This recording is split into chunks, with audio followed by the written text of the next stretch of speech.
Assalamualaikum warahmatullahi wabarakatuh. Kami dari kelompok 2 akan menyajikan video dokumentasi analisis mengenai dampak lingkungan atau AMDAL dari PT Kopi Gunung Sejahtera.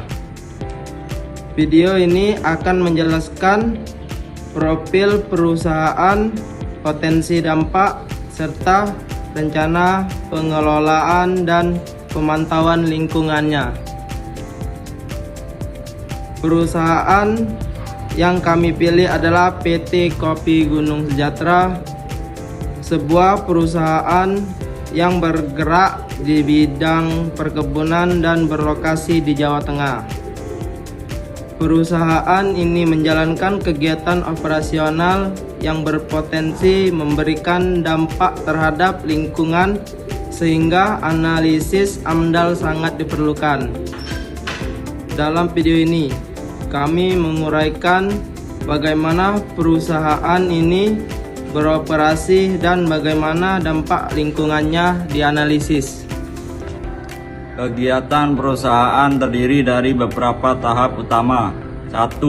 Tahap prakonstruksi, yaitu pengurusan perizinan, penentuan lokasi, dan persiapan lahan.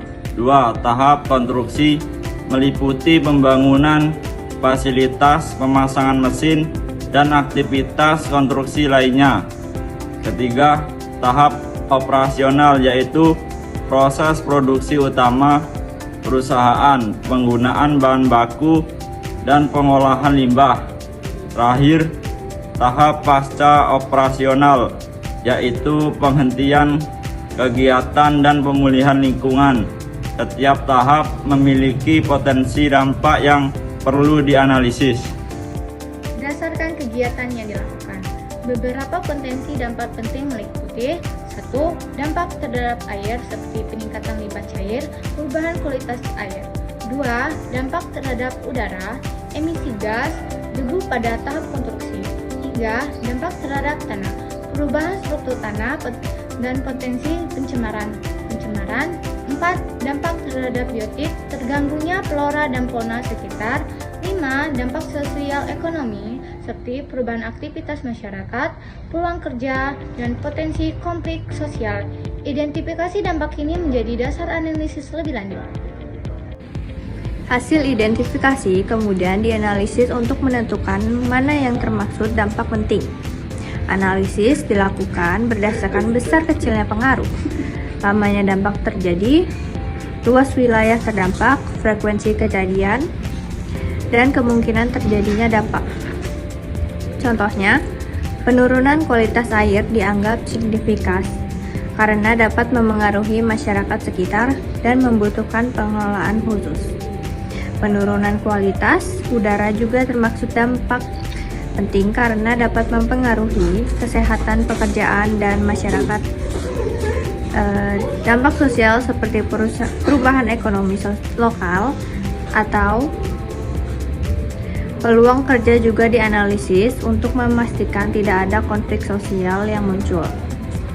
Untuk meminimalkan dampak negatif, perusahaan menerapkan beberapa upaya pengelolaan lingkungan, yaitu pada air, pembangunan IPAL atau instalasi pengelolaan air limbah; pada udara, yaitu pemasangan cerobong berfilter dan pengurangan emisi; pada tanah, pengelolaan limbah B3, penyimpanan bahan baku aman; serta pada vegetasi dan fauna, menjaga area hijau dan konservasi sekitar lokasi; serta yang terakhir pada sosial, yaitu koordinasi dengan masyarakat, pemberdayaan warga sekitar. RKL memastikan kegiatan tetap aman dan sesuai standar lingkungan. Pemantauan dilakukan secara berkala untuk memastikan tidak terjadi pencemaran. Kegiatan RPL meliputi: yang pertama, itu pengukuran kualitas udara setiap per bulan. Yang kedua, monitoring kualitas air dan limbah cair. Yang ketiga, memeriksa kondisi tanah dan vegetasi. Yang keempat itu evaluasi sosial terhadap warga sekitar. Hasil pemantauan menjadi dasar penilaian apakah perusahaan menjalankan kegiatan AMDAL tersebut dengan baik. Dari penyusun AMDAL ini dapat kesimpulan bahwa setiap kegiatan perusahaan harus memperhatikan dampak lingkungan yang ditimbulkan oleh RKL dan RPL. Merupakan kegiatan penting untuk memastikan kegiatan tetap berjalan aman, berkelanjutan, dan sesuai dengan peraturan. Sekian dari kelompok 2. Wassalamualaikum warahmatullahi wabarakatuh.